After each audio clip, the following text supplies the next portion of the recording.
This is what happens when entitlement crashes head-on into reality. Meet Dean Pablo Delgado, a young man who thinks life is one big joyride. He's in court for stealing and crashing a car, but that's just the beginning. What starts as a routine plea deal quickly spirals into a full-blown interrogation as a no-nonsense judge senses something is off. She's about to peel back the layers of his life, exposing lies about drug use, a stunning lack of responsibility, and a defiant attitude that pushes her to the absolute limit. She will lay down some of the strictest probation terms imaginable in a desperate attempt to force him to grow up. But did it work? Stay tuned, because this case takes a shocking turn, leading to new charges, a second hearing, and a dramatic final act where it all comes crashing down. This is a masterclass in courtroom justice you don't want to miss. Two cases were called 23 CR 1654, aggravated assault with a deadly weapon. And that was the case the defendant pleaded guilty to.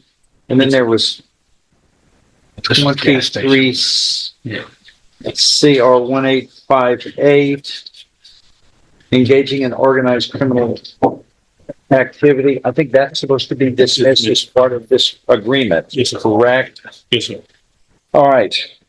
Pre-sentence report has been prepared, and you were Mr. Petrie. Yes, sir. Here with Mr. Lewis, your attorney and the state's attorney. And also, there is a pre-sentence report that has been prepared. If the parties had an opportunity to review it, any corrections or changes to it? Not from the defense, sir. Huh? None from the state? None from the state, Okay, none from the parties. It's made a part of the record for all purposes. The court has received recently, that I haven't read yet, that I need to read these letters on behalf of the defendant. Stand by. I'm going to need this. I need another one of these. Another yellow. No. You sure? Yeah, I can make, I need the bright one, but yeah, you got it, just like that. Okay. I'll get you one. All right, I see, Mr. Petrie, you wrote me a letter dated August 8th that kind of just rolled in. Anything else you want to add, and can you summarize, if you want to say anything? This is your time. That's what I want to say. I know that no one else on my case received probation yet, but I never lost faith in this process. But I got people out there that need me, that I need myself. After 10 months in here, I gotta get a good look at how my. You've been there 10 months? Yes, sir. What do you think? I gotta get a good. It's not your future, is it? No, sir. After 10 months in here, I gotta get a good look at how my absence affected my family, the youth in my family, the ones that look up to me. So far, this seems like a standard plea. The state has offered Dean deferred adjudication for the unauthorized use of a vehicle. This is a massive opportunity for him. It means if he successfully completes probation, the charge can be dismissed, keeping a felony off his record. The prosecution is even recommending a concurrent sentence with another case. On paper, it's a sweet deal. But Judge Boyd isn't just here to stamp paperwork. She's looking at the person in front of her, and she's not impressed. Notice her shift in questioning. She's moving past the legalese and into his personal life. Why did he drop out of high school? This is the judge's first test, and his hesitant answer is about to open the floodgates to a lecture that will define this entire hearing. How it affected my girlfriend, leaving her out there to be a single mother to my child so early. I like the chance. But how old was the child when this all happened? She was due to She was pregnant, yes, sir. but you knew it was your child. Yes, sir. I like a chance. I like to get a chance to change the label that's been put upon me. And I want to change how people's perspective about me and how they view me, but mainly I want to do it for myself. I know I'm better than this. I know I deserve better than this. And it might not mean much to you, Your Honor, but I can promise you that you, the DAs, promise the prosecutors, promise my family, I can promise myself, to give me this opportunity at probation, at this second chance that I'll never take it for granted.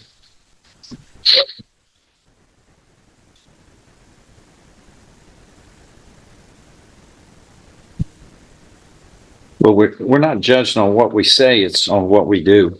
Sir. You didn't do well here.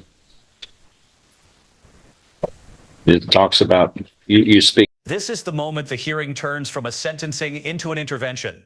Delgado tries to minimize his drug use, admitting only to marijuana, but the judge, likely armed with information from the police report and a finely tuned gut instinct, immediately calls his bluff. She knows there's more to the story, and she's not letting it go. She lays out the stakes perfectly. Either he comes clean right now so she can set probation conditions to actually help him, or she can send him back to jail, run a full investigation, and find out the hard way. She's putting the choice squarely in his hands. Honesty might lead to tougher conditions, but lying will lead to guaranteed failure and eventually prison. His parents are in the room, but the judge is making it clear that their presence won't save him from the truth. About, I wasn't raised in a household that would consider doing something like this, right? Yes, sir. But my question is, why would you make such a foolish error with what you say is, you know, right from wrong. You appreciate right from wrong. You grew up in a household that apparently was good role modeling. Yes, sir.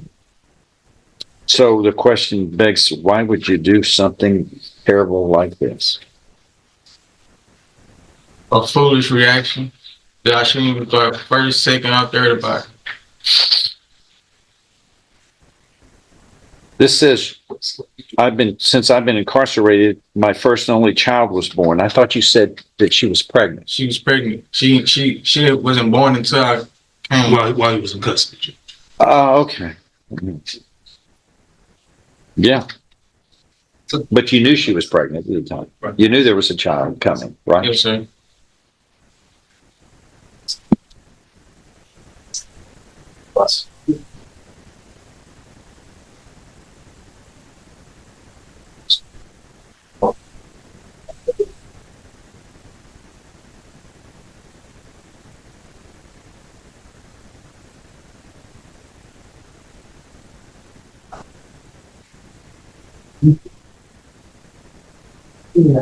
Okay, so you made mistakes here, you admit.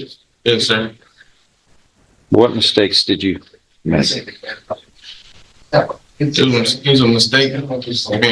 Being a part of it at all. Wasn't supposed to be there, let alone reacting like that.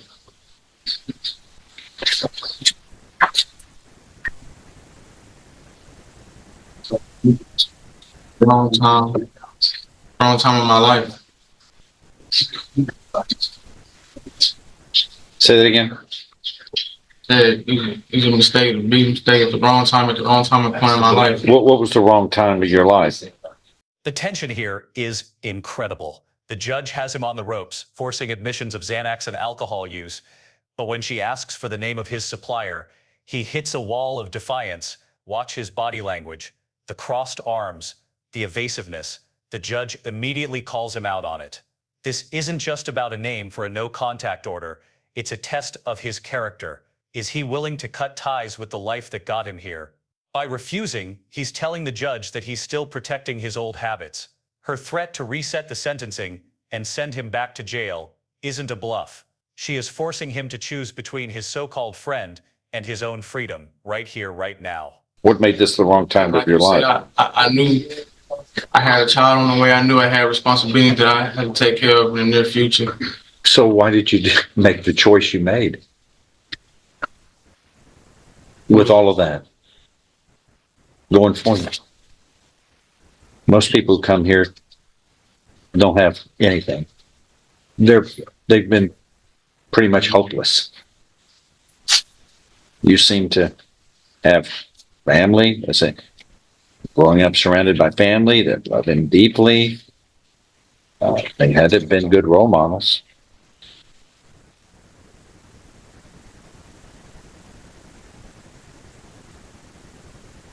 Child on the way. Yeah, jobs waiting for you here. And then so you were looking at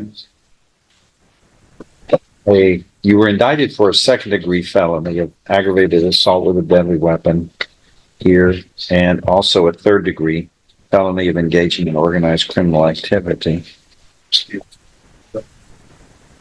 And this was, you admitted you intentionally, knowingly, and recklessly caused bodily injury to another by striking about the head and the body with your hands and feet, and you used a firearm during the commission of the assault.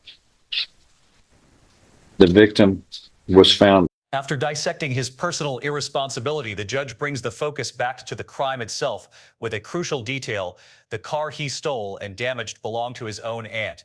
This makes the crime even more personal and senseless. The judge now delivers a powerful lecture on real-world consequences, schooling him on how insurance works. It's not a magic fix. His aunt's premiums will likely skyrocket, and if the car is totaled, she's the one stuck with a new car payment. The judge's frustration is palpable as she calls him a yahoo who turned his family member's life upside down for a joyride. She's making it painfully clear that his reckless actions have a real financial and emotional cost for the very people who support him. Lying on the ground with severe injuries after being assaulted by multiple individuals using hands, fists, feet, and weapon. And all of that was captured on the store security video that we all saw. And it's also at a public place where people are supposed to go just to get, this is 3:29 a.m. And if people need some milk or something in an emergency for their child, this is the only place they can go because the major stores are closed. And so the beatings are going on. We have people by groups of folks being almost killed. And the other people who are trying to get their necessities that they might need on an emergency. This is not your average probation. This is a judicially mandated life overhaul. The judge has heard enough and is now crafting one of the most restrictive, hands-on probation sentences possible. She orders GPS monitoring with a strict 8 p.m. curfew, regular drug testing, and 2 field visits a month from probation officers. But here's the hammer. She gives him a 90-day ultimatum. He must be employed or enrolled in school full-time within 3 months, or he is no longer allowed to live with his mother. She is systematically stripping away his safety nets, forcing him to stand on his own 2 feet or face the consequences at a homeless shelter. The judge is literally telling him, if your parents won't teach you to be a responsible adult, I will. At 3:30 in the morning, aren't able to do that because the police are all over and screaming and shouting, chaos. Nobody feels safe. That's not right. That's not right. It's not the way it's supposed to be. And you were the one carrying a green backpack, and you were wearing the hoodie. And you're carrying a gun, too, a firearm. You're seen striking the victim.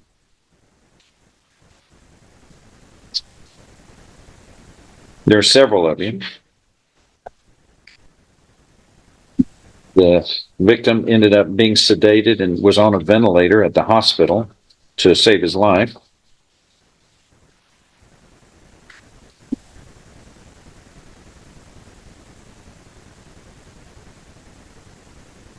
And then somebody with a gun approached him and threatened him. I guess that was you. Then he was surrounded by a large group and the assault occurred.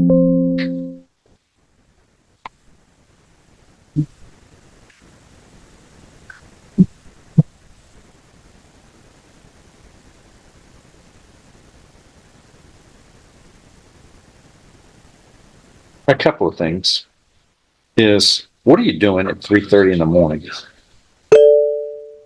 out there with a group of people with a gun when you're supposed to be at home taking care of things? I was staying with my brother at the time. I had just arrived there with him. I was in the car with him. What were you doing at 3:30 in the morning out? Why aren't you at home? You're just looking for trouble. I on my around with him. What are you holding the gun for? Around. What are you holding a gun for? You're looking for gun. With all at home that you say you needed to take care of. Okay, you state that you are regretful for this and you understand and appreciate it was a big mistake Yes, and that sir. you want a second chance. Yes, sir. That, let's see, I want to further my education, which you really can't really do at 3:30 in the morning unless you're studying. Not hanging around with bad people and carrying a gun and beating others. That's not going to get you smarter. I want to be a provider and set an example. Okay.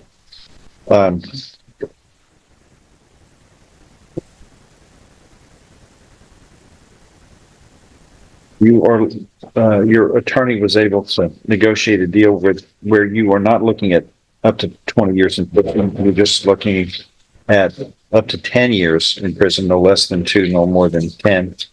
And then there's deferred or unadjudicated probation, I believe. Yes, A firearm with a deadly weapon was used. That kind of keeps him from getting probation in front of a jury. Okay. Then go ahead, Mr. Lewis. thank you, Judge. Judge, Mr. Petrie, I think from his statements as well as the support letters and the information that's there before the court, I think he is somebody whose future is salvageable. He definitely can turn the situation around. As you can see, he does have a support system that's there to be there for him and to help him to try to move forward, especially if the court does consider a deferred probation for him, because he definitely would need some help with that. I think the biggest thing with Mr. Petrie is that while in custody, he had several realizations, especially once he missed the birth of his child, that he wasn't able to be there for his girlfriend or his daughter. He's not able to support them at this point while he's in custody, and so he started making plans to hopefully be able to put into effect so he can take care of those responsibilities, like trying to locate and find that job that's there available for him to start immediately if he is placed on probation. And one of the biggest things with that job, Judge, is that it eliminates idle time. Only time he would have would be for work and for taking care of his child. And then there's plenty conditions of vehicles available through probation. After that epic verbal takedown and a set of probation conditions designed to be inescapable, the ultimate question remains, did Dean Delgado finally learn his lesson? We now jump forward in time. Delgado is back in the same courtroom, wearing the same jail uniform, but this isn't a probation review. The atmosphere is tense. He's been arrested again, and we're about to find out just how badly he squandered the incredible, albeit strict, second chance he was given. All of Judge Boyd's predictions about his potential for failure are about to be put to the test. Get ready, because the charges this time are even more serious. Eliminate him from being out at that time of night, unless it's some type of medical emergency of anything. What was the date of birth of your child? November 13th. 2023. Bless you. Bless you. Go ahead. And just to clarify, as far as my client with the firearm, he was seen on a surveillance video early before the incident with the firearm, not during the incident. He never pointed a weapon at the victim or hit him with a victim. As the report shows there, he did strike the victim with a closed fist. I just wanted to clarify that for the court. But it's been displayed. This is precisely the scenario Judge Boyd was trying to prevent. Delgado is back because he picked up new charges while on deferred adjudication. Remember, deferred means the judge was holding off on a guilty verdict to give him a chance to prove himself. By getting arrested again, he has torched that opportunity. The original 2-year state jail sentence for the unauthorized use of a vehicle is now fully back in play, on top of whatever penalties he faces for his new alleged crimes. His lawyer is now fighting a war on two fronts, trying to get him a reasonable bond for the new charges, while knowing that a motion to revoke his probation is inevitable. Brandished. The power, the empowerment of the use of a firearm is there. People know this guy's got a gun. But that was by, Yeah, but whether he used it but that to was by strike somebody or not. that was by one of the co-defendants. I'm sorry, not you. And, But Judge, he does have his high school diploma. He has worked in the past. So he has shown that he can. the pre-sentence report is made a part of the record for all purposes. There weren't any objections to it. And it says Jamil Petrie was wearing, when reviewing the security video, detectives observed several suspects involved in the assault, including Jamil Petrie, wearing a black-gray hoodie, carrying a green backpack, and seen striking the victim with a closed fist and carrying a handgun. Okay. All right. And So it's there. well, he definitely had at some point that he definitely I know, had a but it's empowerment for people who, I mean, if you don't have a gun, you're at a disadvantage when you're in a situation like that where people are looking for trouble and they got a pack here on one person, right? Yes, I mean, that was just terrible. It was just, it's like bees swarming. Go ahead. and Judge, ultimately, Judge, I believe that this young man, he definitely, I don't want to say just has learned his lesson, but he's learning his lesson of what he needs to do going forward. And as I said before, he definitely has a definite plan for his future if allowed by the court. I do believe there's plenty conditions there that will be available, from GPS monitoring to even some more upfront jail time if the court deems that appropriate, or even participation in the cognitive thinking program, the ISF. So there's definitely plenty of things available there that the court could use that could definitely help give him the additional structure that he may need going forward to not make some decisions he made, especially with the people that he has allowed himself to be around and be with, whether close friends or even some family or whatever. And he understands that he will have to make that decision to at some point really not involve himself with any of those people. And he's willing to do that. He's willing to follow whatever conditions that the court may deem necessary. As far as any criminal history, Judge, yes, he does have some limited juvenile history. It is there. Looks like it was. The battle over bond for the new charge reveals just how far Delgado has fallen. His defense attorney requests a modest $3,000 bond, attempting to frame this as a manageable situation. The state, however, comes back with a request for $15,000.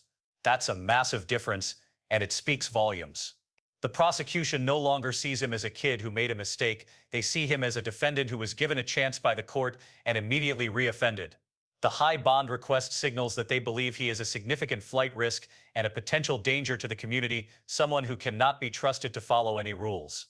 Mainly most of them from one incident there back in 2020, up until this situations here.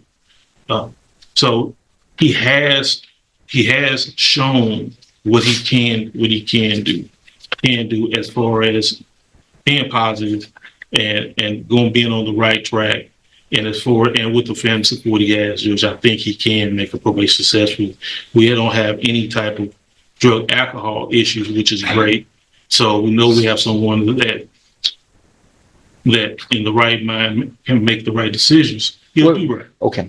Can you then explain to me, which is what the juvenile courts are all about? Mm-hmm. They do a real good job here. I'm on the board. We try to salvage people who are salvageable. Right. Okay. He was placed on. And here's the bombshell. New charges aren't minor. While on probation for stealing a car, Delgado is now accused of committing theft of a vehicle and theft of a firearm. This is a catastrophic escalation. Stealing another car demonstrates a complete refusal to learn from his past mistakes, but adding a firearm into the mix is a game changer.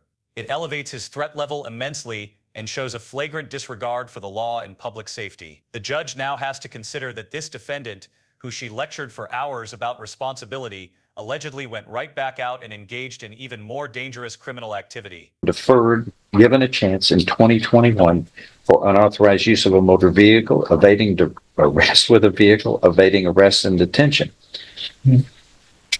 That was his chance to learn a lesson if he didn't already know that mistakes in law have their consequences and will be dealt with. Right.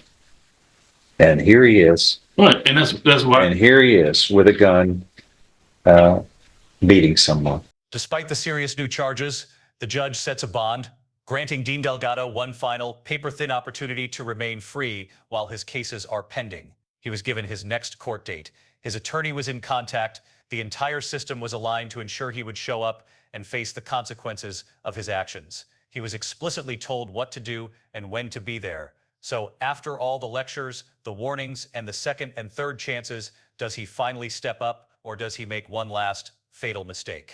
The court is back in session, but there's a very conspicuous empty chair at the defendant's table. At 3 a.m. And that's one of the reasons why, Judge, I believe the situation with him being in custody and missing the birth of his daughter had such an effect on him, because he was able to see how much his actions not only affect him, how it affects other people. Okay. Stay.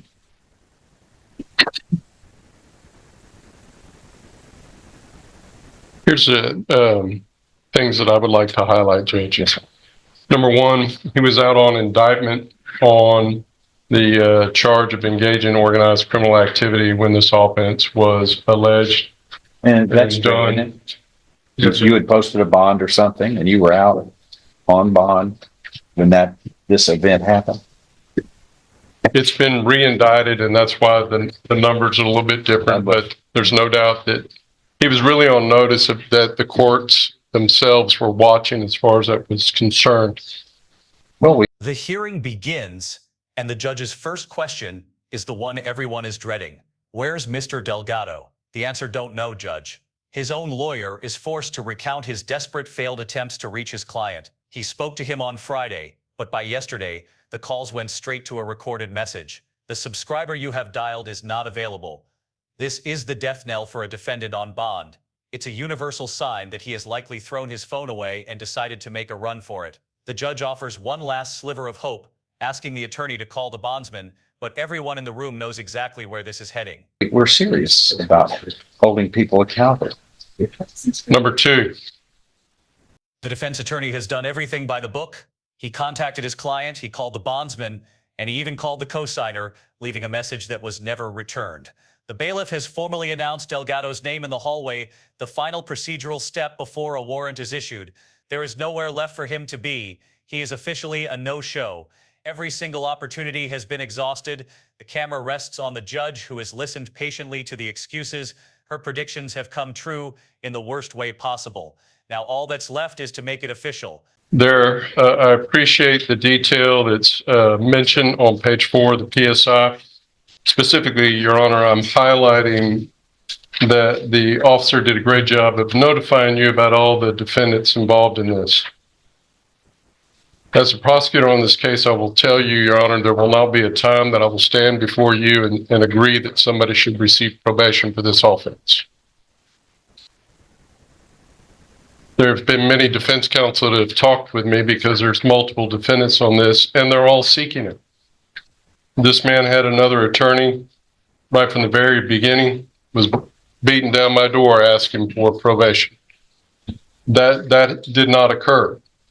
When I consider these cases, to be fair, to act with justice, I must look at each defendant individually as to what they do and look at them as a whole because of what the situation is.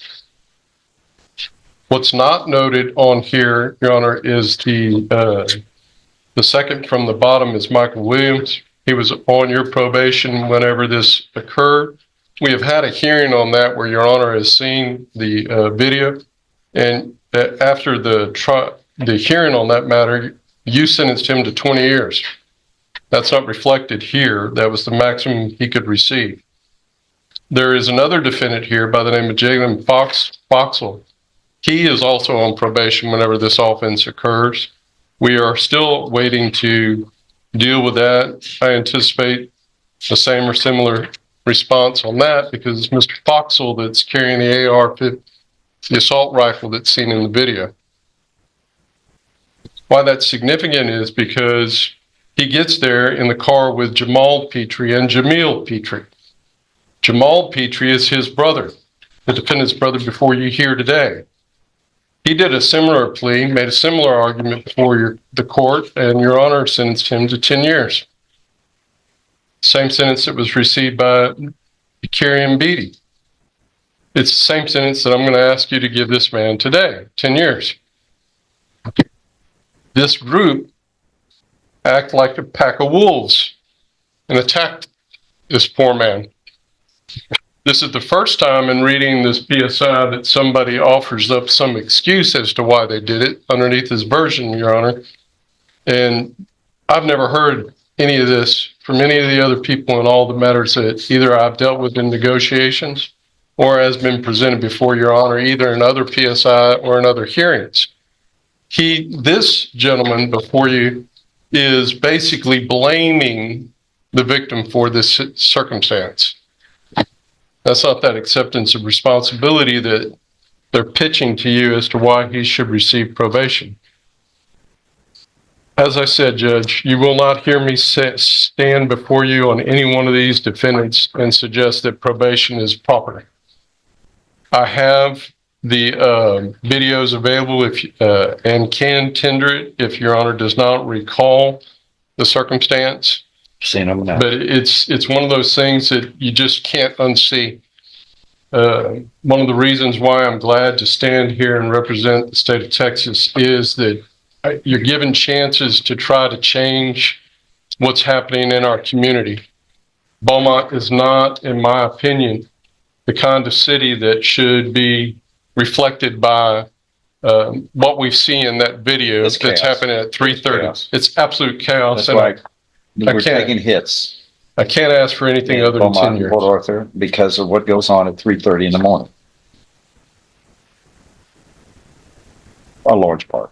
And it's terrible. It was chaos. Just looked like a third world country. The chaos going on. And then Lord knows the people who they're trying to get a necessity because the other stores are closed. They're kind of limited in what they can do. And people just hang around looking for trouble.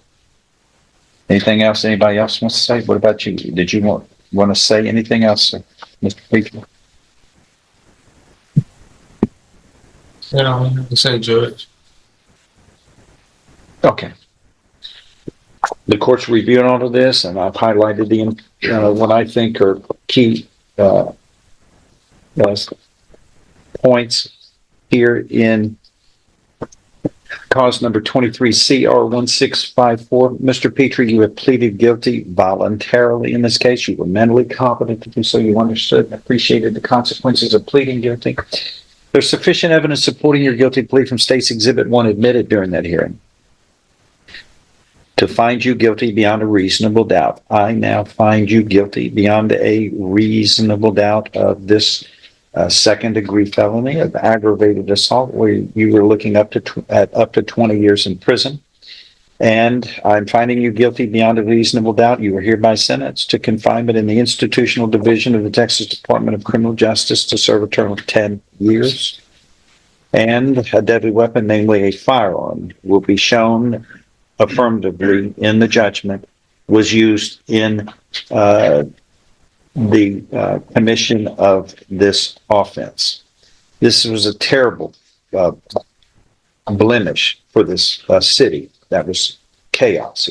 It shouldn't happen anywhere, and it certainly shouldn't happen here in Beaumont.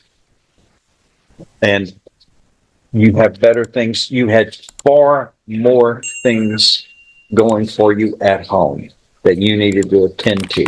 You chose at 3:30 in the morning to carry a weapon and be a part of a beating. And that doesn't, with all those opportunities, you should have listened to the good things that you had going for you and not comply to the bad thing that was going through your thoughts. And you chose.